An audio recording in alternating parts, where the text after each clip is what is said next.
Welcome to The Truth in This Art. I am your host, Rob Lee. Thank you for tuning in. Please continue to share, subscribe, leave reviews. 5 stars, always good. Definitely helps us get discovered and help these great stories get discovered. This is a community project, so, you guys have a role in this as well. Share, leave reviews. It helps us pop up in the algorithm and more people are familiar with these stories. And with that, I have a new one for you. Today's guest, I'm super excited to speak with, is a creative force and known as the go-to graphic designer for unconventional brands. He's a Navy veteran based in Atlanta, Georgia, and he has a passion for design, which is fueled by comics, pop culture, and Afrofuturism, which has led to him having his own business, his own design firm, Whitfield Designs. He's worked with notable clients such as the House of Blues, BET, and the Sundance Film Festival, and many, many more. Please welcome the very great and the powerful Derrick Whitfield Sr. Welcome to the podcast. Thanks for having me, man. I appreciate it. Thank you for pulling up. It's funny when folks are like, all right, man, keep going, bro. Keep going. Come on. All of my You're good. We humble over here, but hey, I got credentials just a little bit. just a skosh. Right. So and I said that, right? But I want to turn it on to you right now. So thanking you for coming on, but also I want to give you sort of that space. I think, how we present ourselves, how we introduce ourselves to potentially new audiences, because this podcast is international. Okay. Beyond the artist statement and your, professional accomplishments, I'm interested in how you perceive and introduce yourself. Like, who are you? What are the words that matter to you in describing yourself in your own words? And how does this influence how you do what you do? Sure. So these days professionally, I introduce myself, like you said, the go-to graphic designer for unconventional brands. But me personally, I consider myself quite a bit of things, but, I'm a lover, I'm a fighter, I'm a leader, a servant, a husband, a father, and a friend. And so I think all of those areas from my life experience, I'm big on life experience when it comes to creativity. And so all of those, kind of tie in and, that kind of helps me push out my work. Oh, yeah. Yeah. I think it's important to have those details in it, because I think a lot of times, and what I try to do in these conversations and these in facilitating the storytelling, you guys are sharing your story as the guest. I'm just trying to craft it in a way. I think it's important for people really to have that context. They might see your work and they have no idea. They might get references. They might understand, oh, okay, this guy's into this, but they don't know who, what ideas might go into it. So this is an audio medium, right? So a lot of times folks may say, what are you into, Rob? How do you curate? I was like, I talk to Black people and people who are interested. Right. And I say it like that. And, and some of the things that come out of it, you can almost tell by some of the conversations, hey, I'm talking to someone who does graphics. Hey, I'm talking to someone who's in the film, someone that's a comedian. Those are things I'm interested in. So, those are details and the conversations kind of flow as a result of it. It's just free jazzing, at a certain point versus, all right, question number 2. It's just here's the smoke. Here's the real questions. Here's the dope. Sure. Yeah. And I think, I think it's dope, man, that these things exist, because I know as an artist and as a creative, my journey kind of, it goes like this. It doesn't go in a straight line, but these things are great, having podcasts and all that stuff, because you already know, unless you're just an elite Black person, if you're just not quite there yet, they're usually not featuring you in no media. They ain't inviting you out to no events. You know what I mean? And so, we have to take it upon ourselves. And that's just something, I think that's Black people's legacy, is that we've always had to take it upon ourselves to promote, push, and, make ourselves relevant, so we just part of that, And being independent too in it. I see folks that'll come on and I see that Canvas Rebel, that Voyage, whatever city you're in sort of thing. And I'm like, yeah. People hit me up from Voyage. Hey, we saw you did interviews in Philadelphia. You want to be in Voyage, Philly? I was like, I'm Baltimore based, bro. Oh, hey, you want to do it again? It's like, nah, it sure hasn't changed. The journey hasn't changed. And those things help too, but at the end of the day, I could tell, I was just talking to I talk to my wife a lot about business stuff, and so she knows I'm on a podcast right now. But I was telling her, I was like, I felt like your questions or your initial, the stuff that you sent me was well thought out, and it made me sit down and think. Versus, other folks who, oh, it's Black History Month, I need to play the numbers game. You feel me? Oh, we're gonna get into it. We're gonna get into it on this. Like, so Derrick, tell me about your work. I mean, Yeah. but I want to go in it. You were talking about sort of the not being a straight line, and Yeah. definitely I relate to that, and I saw that, so I definitely want to dive a bit deeper in it. So, if you could take us back to where the journey begins creatively, not necessarily that first professional gig or the first project that you worked on, but when you recognized you had an interest in art or in creativity, whether it be in making it, whether it be in appreciating it, but what was that initial spark? Right. So, like most of us, older millennials. I was born in the '80s. Definitely grew up in the '90s. Was definitely a latchkey kid. So my idea of a good time was, I came home after school, fixed me a grilled cheese sandwich like everybody else, and I watched after school cartoons or Saturday morning cartoons, so Looney Tunes and the Animaniacs, Batman, and I watched all that stuff. But, I started to find out that I could draw these things, and I could, draw them pretty well. I was pretty good at it. And so I think that was kind of the initial spark. And then, I could draw what I was seeing. And so I know, like, I used to have a weird thing where I draw my mom's plants. My mom's a plant lady, and I would just draw her plants. And I think, my family, they started to recognize too, like, hey, he has a talent. And so, I think that was like the sort of like I knew something was there. I think the actual spark came from I was able to go into a magnet school for art, math, and science when I was in like fourth grade. And so a lot of those kids were, very talented. But I guess, hey, if I went there, I was kind of talented too. So yeah. Was there, and I'm going to comment on that piece a bit before I go into this next part. I had a similar thing growing up where I was an entrepreneur though, with it. I was just like, all right, so pictures of Wolverine, I'm gonna draw for you, right? They 50 Right. cents. I was in there selling drawings of X-Men characters from the 90s cartoon in class. Yeah, for sure. And I did that. Did you ever like because you're originally from the West Coast. Did you guys have that like test thing, like draw this dog and send it back and we'll tell you you're good or not? No, I don't think we had that, but how I ended up in the magnet school is that I was a little mischievous when I was younger, but I used to kind of like, I think I was just bored in class. And so I would finish a lot of my work and, I'd be there cutting up, talking, acting, a fool or whatever. So, of course, as a young Black kid, schools or just people who are kind of over you, they ain't gonna never admit you a genius. They gonna throw stuff on you like, oh, he talks too much, or oh, he's a problem child, and all of that other stuff. So, my mom though, she had enough sense to kind of go against that, and she kind of got to the bottom of what was going on, and she's like, oh, my kid isn't a problem child, he's just bored, and she what the school did is they tested me, and lo and behold, I had an opportunity to skip 2 grades, but my mom thought it would kind of mess me up socially. And so she ended up sending me to the magnet school. And so it's like, you know what I mean? Like, so I had a test, but we didn't have the one where you draw the dog and all that stuff. But the school gave me a test and they found out, oh, he's actually smarter than, he's ahead, and so like, that's why he's acting up in class. And I think it's easy to write off a young Black, oh, he's a problem child or this, that, and the third. And so, but my mom, she wasn't having it. So again, it's the same story. Like the test is one of those weird sort of, you apply for it and that sort of vibe. But for me and having drawn being the area that I was in, like I did my own comics and all of that stuff when I was young. And like every year I would always get like color pencils and drawing books. That was the gift for me. And in class, I would was smart enough to know that I could coast and take that B plus. And then I would spend the half of the class drawing. I didn't really talk about it. It didn't really jam with them, but I was like, I'm going to draw. And I remember one time teacher walks by, she took my drawing. I worked on it a while. I had like the cross hatching and everything. I was like, hey man, it was I'm gonna need that back.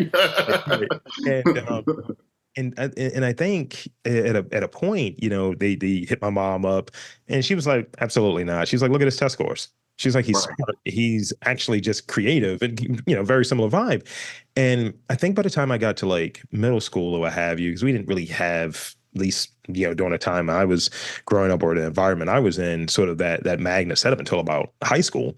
Uh, Yeah. it would be different things different programs they would have that they were piloting that were for sort of gifted students. But I remember I had a teacher who she saw that I did like a whole comic. I did the coloring, the lettering, the whole thing.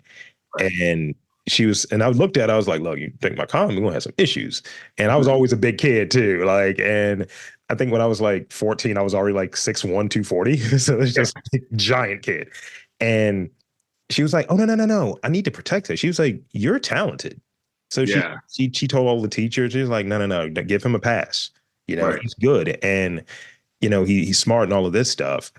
So was there like a moment early on in growing up where someone was just like, all right, this drawing thing, I'm not quite sure what it is, but I should help cultivate it. I should help push it. Like that thing that, a lot of times we're not afforded. It's just Right. like you're a problem, you're acting up, you're cutting up, whatever. But a Right. moment where it's just like, okay, you led me on the right path. You helped me get in that right spot. Was there an instance that for you? Yeah, my whole I feel like my whole family, they huddled around me, so once my family knew I had the talent, like I know my aunt Barbara, my mom's older sister, we all lived in San Diego at the time, but I know that my aunt, she used to go to the swap meet with my aunt through marriage, my aunt Julia, and they used to, do all kind of flyers and stuff. And my aunt would be like, "Oh, draw this flyer for me" and stuff like that. Or, just do this, do that. My aunt Julia, she used to babysit me when my mom was at work, and so I know she used to make me practice like religiously. And she used to, definitely was the old school aunt. Like, she was like, you got to be twice as good, to get half as what other people get. You got to, made me very disciplined. A whole lot of yard work, a whole lot of stuff I didn't want to do, but then the reward was, I got to draw whatever I want, and have that time. And so, yeah, I think my family was really instrumental of, just really supporting my art, but then also giving me the work ethic and the, the character to go along with it. So, yeah. It's Yeah. great to have that. And, I still to this day, probably 30, between 30 and 35 years, old, I still have some of those early art books that I got, from the family. Cause it's something that it's an archive. It's sort of the trajectory. And, there was a fork in the road for me. I'm not illustrating. This is my medium, right? Was there a fork in the road? Because you have you're a veteran, you have the Navy background as well. So talk a bit about sort of maybe, art was there, art was of interest, and then art wasn't there for a little bit, and then you kind of went back to art. Yeah. Yeah. So I basically kind of drew all through high school. So I, drew. It was kind of kept it to myself. Like I didn't really sell it or anything. I just did it for fun. But then in high school, you discover other things, and so of course I got into a little bit of trouble out there on the West Coast, just messing around. Wasn't like a completely bad kid, but I was definitely into some things I had no business being into. And so when I graduated, I think maybe about when I was like 20 or 21, I went into the military just to kind of get out of my mom's house, get out of my mom's hair, pissing her off all the time. And so I went into the Navy. And I think at that point, like when I was in the Navy, I didn't draw anything at all. I just kind of hung it up, because I just really didn't know how to make art lucrative. I didn't know how to translate that. I just had the talent, and the only thing I knew how to do was draw with pencil. I didn't know what graphic design or any of that was. And it wasn't until I got out of the military, my wife, who was my girlfriend at the time, she seen me draw because I was having like a tough time kind of getting out, and she was like, what do you do to like kind of help yourself out during these moments, and I was like, oh well, I used to draw when I was younger, and she like tried that, and so I was drawing something I can't remember what like a video game cover or something, and I was actually going to go to school for human resources. That was my job in the Navy, kind of like the equivalent of that. And she was like, nah, you need to go to college for art. And she was like, I was like, I don't know what to even be as an artist. And so she looked up graphic design. And I was like, well, I think I could do that because I like computers and all that other stuff. And so that's what I went into. So I could have easily been human resources, Derrick Whitfield, throwing on a monkey suit and tie and all this other stuff. So, yeah. So, I mean, no disrespect to, anybody out there who might do that. But I think ultimately I made the right decision, instead of just playing it safe. Yeah. I had that moment when I had on the monkey suit or have you, and I had that period where Yeah, you choose a thing. I'll say this, like, my first job out of college, I was a marketing analyst for a big company, a big Fortune 500 like Verizon, and I was doing all of that and being groomed to grow, through this whole process. And it just, I guess I found at 24, you shouldn't feel burned out at 24. yeah, definitely not. And I Yeah, was burnt out, the rat race, and I wanted to do something creative because, yeah, marketing, you think, has the overlap, branding, heck, and some of the sexy stuff, everything that was quote unquote sexy, from doing like sales videos and doing little fun little quirky things and getting that personality in there, that yeah. was gravy on top of the real job, which was purely analytics, just numbers, unsexy. Wow. And, but I had the resources, and this is where, when I was talking before we got started about being a day walker, always having that relationship from like the day job that's going to serve as my main funder to do all the Sure. stuff I want to do. So I Absolutely. would record at my office late at night. I had one of my buddies, who I ended up meeting. He was a janitor. And this one job that was a rotational program at Verizon. So I've already placed out him in my permanent role, and he's a janitor. And I used to be a janitor in the building that I worked Okay. in. So coming back is now like senior management, and I was a janitor, and everyone was kind of a jerk to me when I was a janitor and have different energy when I came back. So, and this is just part of my personality, I suppose. I talked to him. He's like, coming by. Me and him didn't really know each other. He's pulling my trash and all of that stuff. And people are jerks. Like, oh, Yeah, I'm down on this person's job. I was like, hey man, how you doing, man? And we just chopping it up. And I yeah, said, anime shirt on. And I was like, y'all watch that. And we're just kind of like chopping it up. I was like, I used to do that job, not in its old man sort of vibe, but in a, yo, this is not who you are. This is just a thing that you're doing.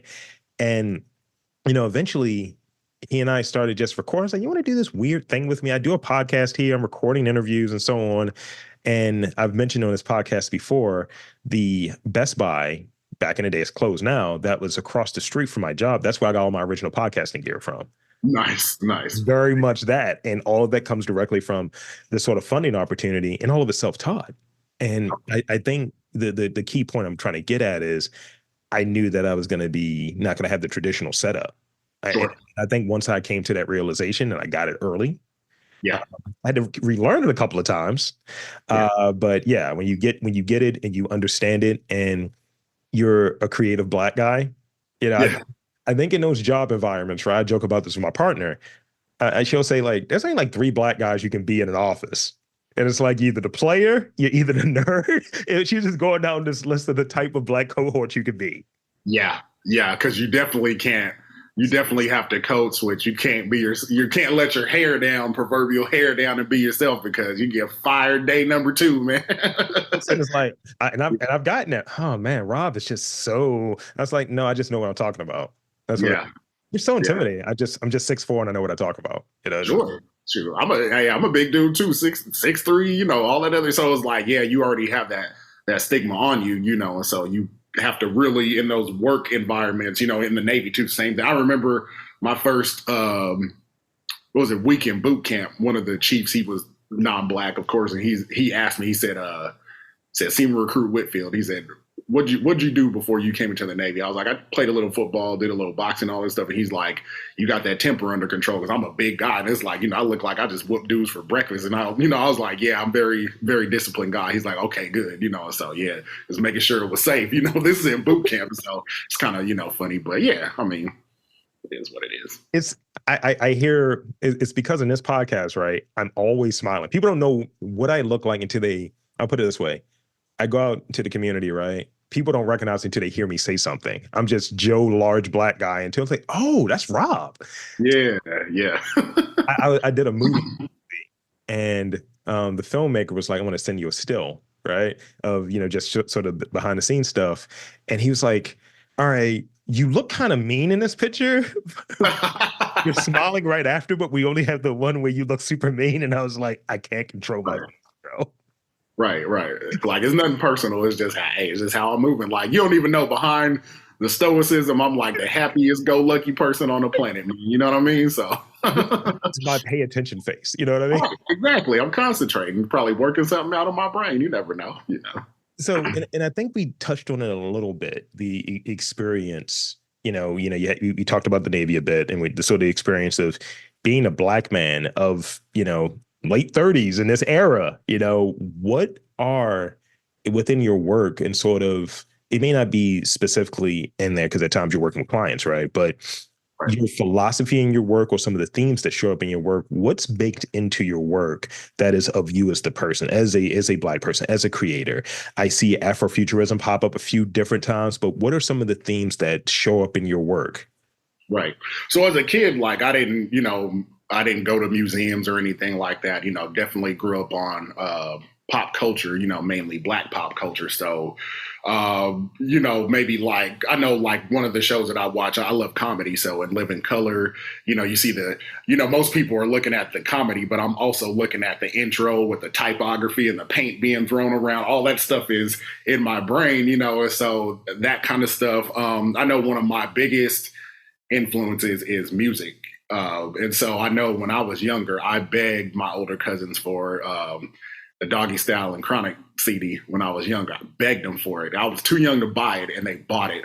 And I was listening to it, and my mom found it. Oh boy, she whipped my tail, boy, and took them things. I think she felt kind of bad though because I was so young. I didn't know any better, But what she did do is she played uh, Parliament, Bootsy Collins, all that stuff, the precursor to G-Funk era rap music. And so, I definitely, my art style is called Afrodelic. So I imagine like my art style is kind of like, the G-Funk version, but just in visual art form, So I took all of just basically my experiences with pop culture, my family, and just my life experience. And I just mix it all up and just, that's why I push out. It's just all off of influence, So yeah. I love it. I love the way you describe that, by the way. It's really cool because it resonates. I made a reference to the Doggy Style album earlier today when I was talking to someone. So I mean, and all of that stuff, not just the music, but if you look at Doggy Style's album, that's artwork, and then, when I figured out what graphic design was, you're like, this is what these guys were doing to make that stuff, essentially. So if you look at Doggy Style's album cover, that's, artwork, or if you look at the old Parliament albums, that their artwork is strange as all get out, but it's still artwork. And so I think for me, that was like kind of like you have that aha moment like later on, which basically ties in all this 20 some odd years of stuff you've been consuming. And you're just like, you're like, oh, I can use this, I can use that, And so, yeah. Oh, yeah. So this is a thing that I didn't send you, but I think it's a good question to ask. Because I'm always looking to refresh. Like I know that, as you can see in the background, that's been my sort of logo and my brand identity, if you will, Sure. for the better part of the duration of this podcast. But I find like, as someone who's in a visual medium, like graphic designers, I think photographers, y'all take L's in terms of sort of the social media component of, yeah, we don't care about photography as much. We don't care about the graphics as much. You can be replaced with Canva. Sure. Talk a bit about that, like sort of what makes like graphic design something that's really enriching and fulfilling when some people are like, I can just go on the Canva, I can make my own thing. And it's like it doesn't hit for some reason. But I want to get your thoughts as a designer, as a person that, you have a signature style that hits. And Right. you might have someone that's like trying to replicate that, or even with AI being a part of the Sure. reality now. Sure.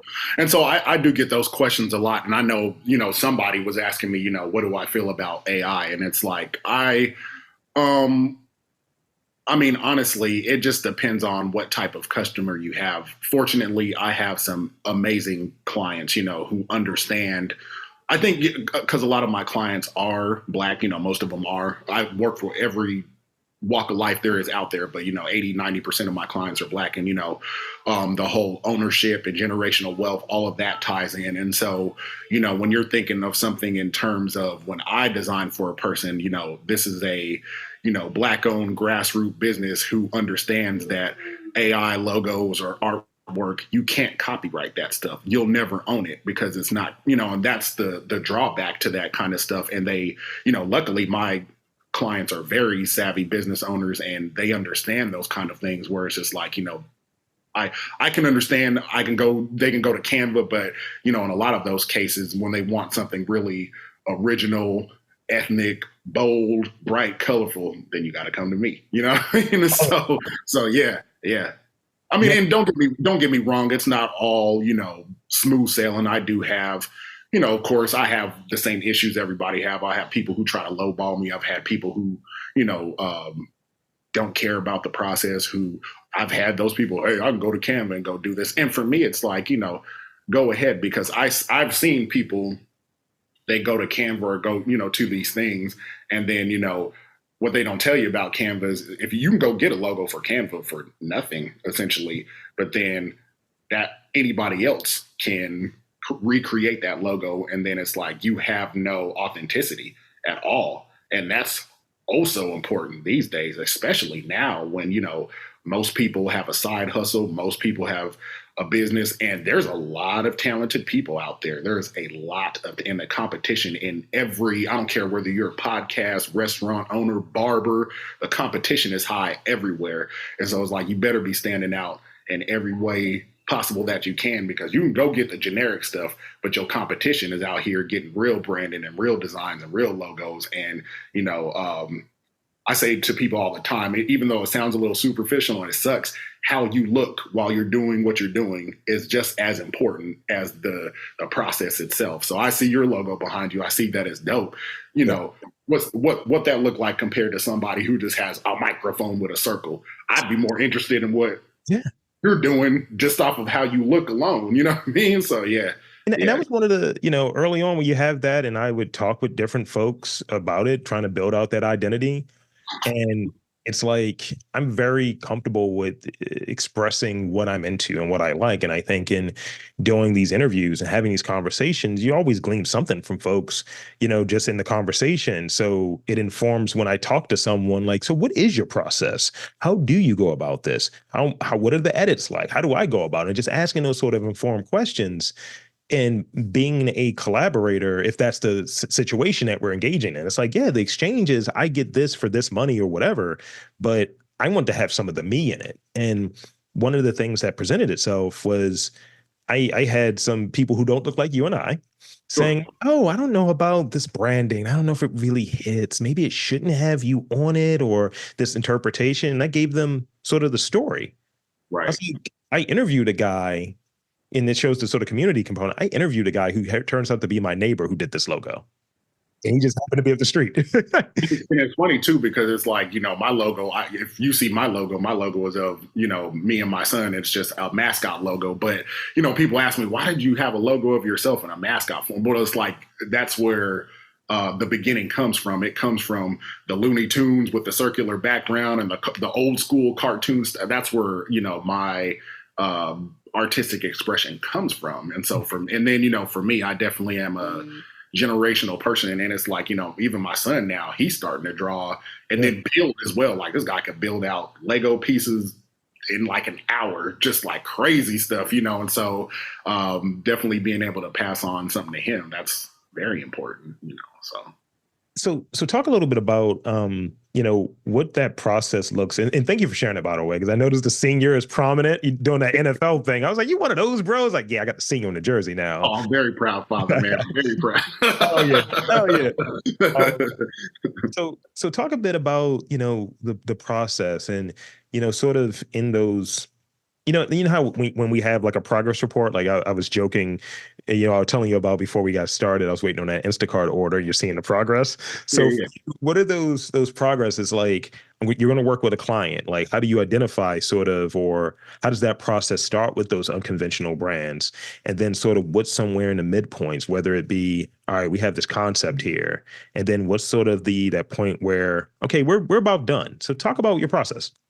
Sure. So I think for me, the I tell people all the time, especially I talk to a lot of younger designers, younger Black designers, and how do you do what you do? And I'm like, well, let's take a step back. The biggest part of the process is, you know, listening. Most people think creating for other people is about all putting up dope work or putting up dope artwork or whatever. And that's a small part of it, but the biggest part of it is listening. And I think, I was fortunate enough to grow up in Southern California. I've dealt with a lot of diverse cultures, people from different walks of life, and you get to hear their stories, share their dreams and their visions. And that's essentially what design is being able to listen attentively to people's dreams and vision, and then you just go take that and you be able to communicate that artistically. And I think that's the most important creative part, or most important part of my creative process. Sketching and concepting and all that stuff is cool too, but I think for me, if I'm able to have a dialogue like how we're having, 90% of the time I won't even miss, and so yeah, I think that's the biggest part, is having that dialogue. And then also, I think what's really cool these days is that, nothing's a mystery with social media and stuff. So a person can come talk to me, and then I can go to their social media, their website, see what their business looks like, see what their base looks like. And I don't even have to I still ask them those questions anyway, just to get their perspective, but you don't even really have to do that. You could just go find that out, by just the digital real estate people have, so yeah. No, that's true. Like, even when I'm doing this, it's some instances where I don't do the ghost thing, because I think that's really gauche. I think, oh yeah, bro, I've canceled this interview we had. You know what I mean? Some people do that, but Yeah. in the process of preparing, I like to put in some time. I don't like to waste people's time, and I like to not waste my own time, obviously. So I am doing that research. I want to see if this is a match. Mhm. And I think some people get the wrong sense of, oh yeah, I'm giving you something, bro. It's like, it's a little more even than you might think it is. Right. And that's sort of the thing. Everything feels transactional. It's just like, I don't, and this is going to sound like real up my own ass, but I'm not struggling to get guests. You know, I Right. really want to talk to the people that I'm talking to, because for me, it's building sort of a version. It's not quite friendship, because you don't know, but I have made some friends in doing this podcast, but it's building that connectivity that is like, hey, I got a project and need someone to work on. Who do I know? How can I put money in your pocket? How can I put money in their pocket, instead of going to someone else? But it starts with me doing that research and Sure. asking those sort of questions. And you get on and you see like something really weird on social media. It's like, I don't think I can interview you. I don't think that's I don't Yeah. think I jam with you, bro. Yeah. And it's the same thing for me. I find people all the time who just, I know this holiday season, there was a guy who, I don't know him from a can of paint. He just reached out to me. Oh, this is what I want, and I want to have ownership. And I'm just like, pump your brakes. Like, I'm not pressed to work with you. Like, what?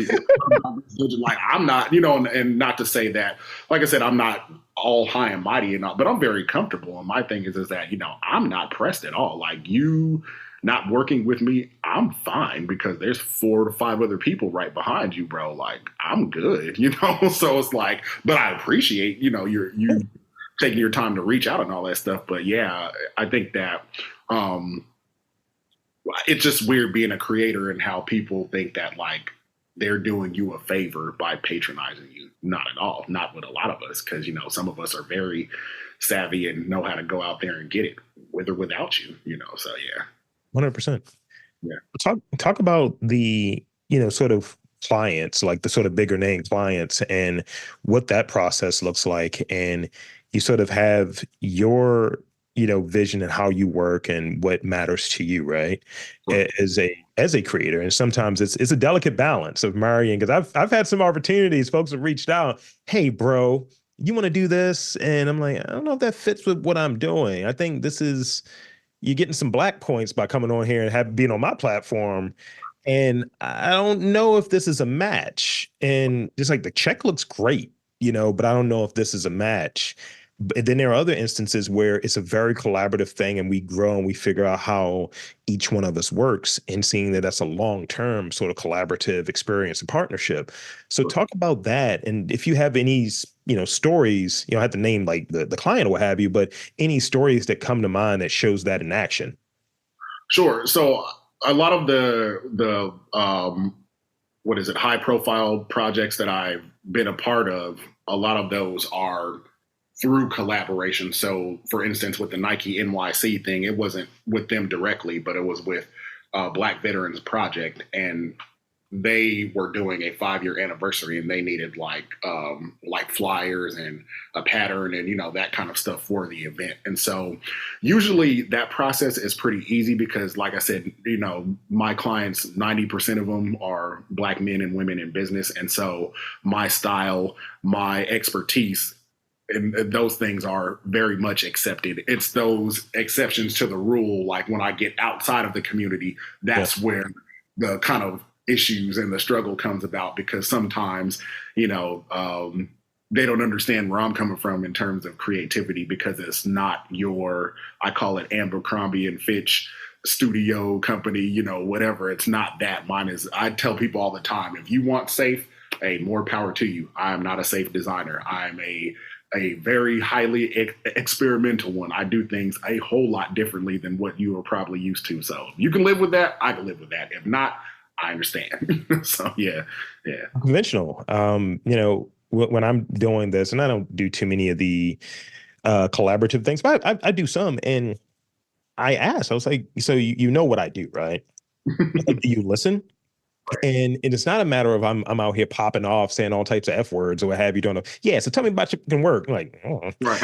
But, Right. but there is sort of this thing that people want. Like, I can get the interviews that they can't get, Mm-hmm. with the people they can't get them with. So there's something associated. It's like, how do you get that? Because I'm a journalist, Right. because I'm good at what I do, because I approach things in this way. And they want that piece of it, but they want me to be in the monkey suit. And Right. I can't do that. That's for another guy. That's what the other guy does, and I don't really do that. So, Right. As I do say this regularly when I have these conversations sort of off mic, I was like, N words, no. They Yeah. know, they know what's up. And so that's what I can appreciate about my uh, my client base or whatever, because usually when, for instance, like the guy, Black Veterans Project, his name is Richard. And, he does have a job professionally. I can't remember what he does, but it's in DC and it's a very hoity toity. But when he gets at me for a project, what up, fam? That's how that's how he gets on the phone with him. It's comfortable. It's like, we don't have to do this code switching thing. We're not in the office no more. What up, fam? What you need? Oh, this is the budget right here. Let me go holler at these people, and it's very fluid. And so for me, I think that's the part that I love. And, and I think, I can't remember who said it, Dame Dash or somebody, or I think Jay-Z or somebody was like, I'm 100% me wherever I go. And I think that's what I can appreciate about those influences, like, the Snoop Dogs and the Parliament and the Boots. Those guys were who they were 100%, no matter where they were. And I think, me doing business as an independent creative, that's how I have to be, is that I'm going to be me, and I won't, if I have to tone down myself to work with you or for you or whatever, then I'd just rather not. I'm in that position where I can decide that, so that's a great position to have. 100%. And Yeah. this is sort of because we're poking at it a little bit. So this is sort of the last real question I want to ask you, because I've been adding rapid fire questions as we've been talking. So get ready for those. But so you're also like, entrepreneur. You like I said, you have your own like firm, your own design firm, and you're almost 10 years deep. So I was like, okay. Yeah, not too bad.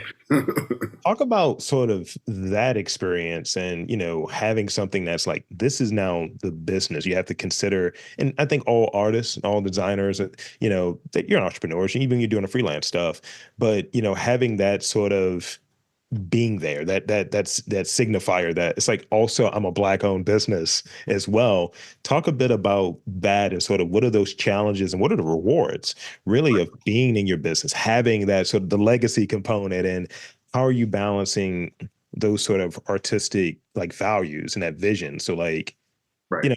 You like, when I'm doing this, sometimes I'm like, all right, how many interviews do I want to do? I want to do all the interviews that I can. But sometimes fiscally, it doesn't make sense. So it's like, all right, let's weed through which ones make sense, which ones make sense maybe later. So talk about some of that.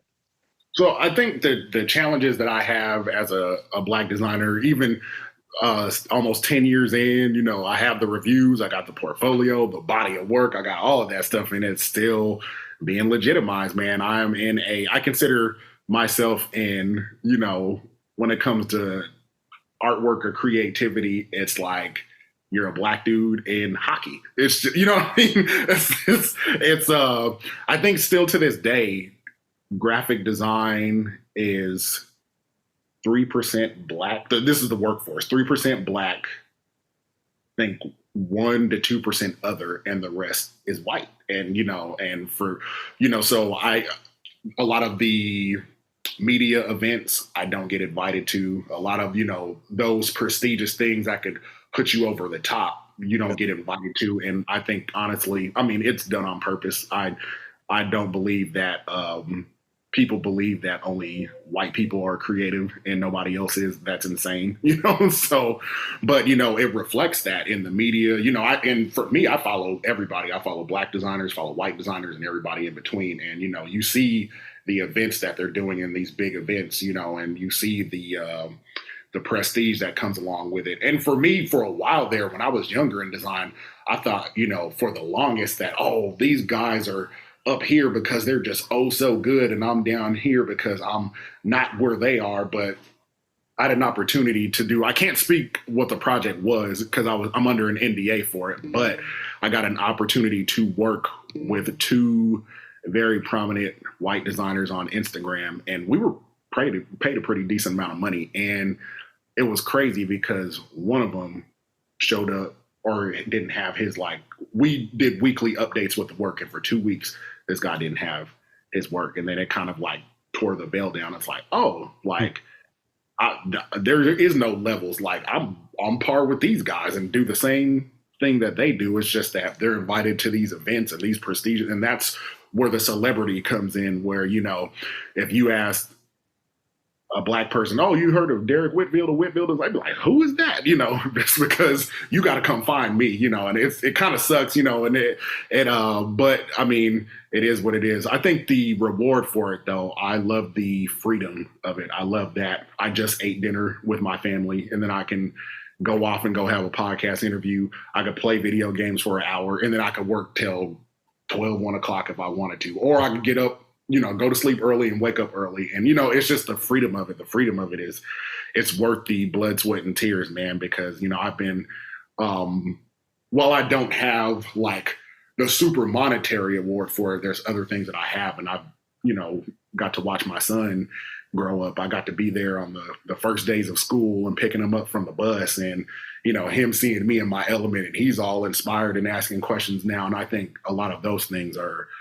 just as much rewarding, as everything else. And so, yeah. It's beautiful. And I agree with, from my vantage point, it's the same thing. I think one sort of scenario I throw out there is, I think it may apply to every industry or every medium, right? Creative medium.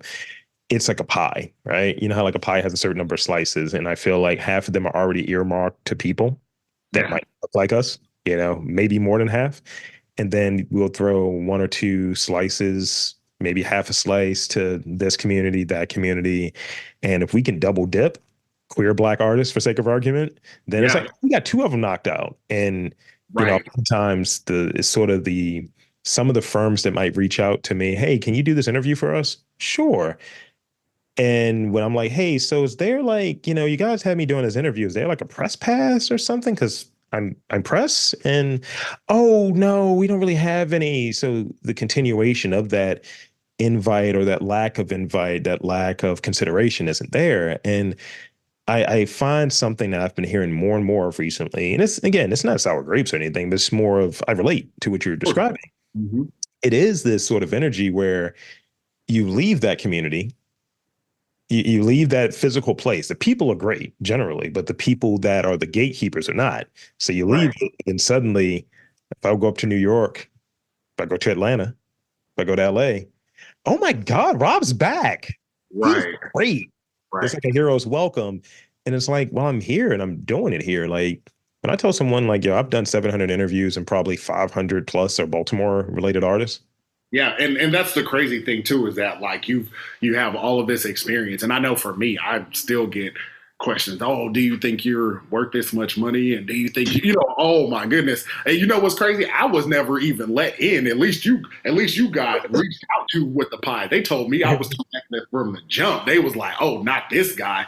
Shoot, I know my man. I was in college, and I know the professor at it was Art Institute in San Diego before I graduated college for graphic design, and he was going around the class asking, what they were saying, like, why do you design, or what do you want to do with your design work after college? And I know for me, I was like, well, I was like, I've studied the graphic design job market since I got out of the military. I want to fix the diversity issue in graphic design. And my college professor, he was like, he was like, I wouldn't say that if I wanted a good job or something like that. And the class just was like, class froze, bro. Like, oh no. And it was a cool like white chick. She was a designer, and she's like, that Derrick has his own business and is in stores with like T-shirts and stuff. I knew when I went into college, the day I walked in there, I walked into business. I knew better. I just knew not to go try to even get with the studio. I was like, I just better have a business and something in place, because the likelihood of me getting hired is unlikely. And I've applied to every graphic design job there is. I've never made it past the video interview. Like, it was just like, no, So I was wanting that, that meme when it was like, what did he say? yeah.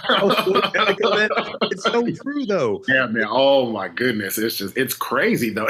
Like I said, it's just the thinking that's just like, how do you think like that? Because for me, I don't underestimate anyone. Like I would, and it's crazy. Like you never know what's in a person's heart. And I know for me, I think I was just telling my wife this. I was like, 50% of the reason why I'm so tenacious and why I will go for broke is to like prove that guy wrong. Like you will not speak that over me, and that will allow me to hinder my creativity or think small or whatever. And absolutely not. And and I've been able to do some great things from that as inspiration. So yeah. Mm-hmm. Before I go into, and thank you, that's a good point. Before I go into this last group, I'll say this last comment before I go to the rapid fire questions.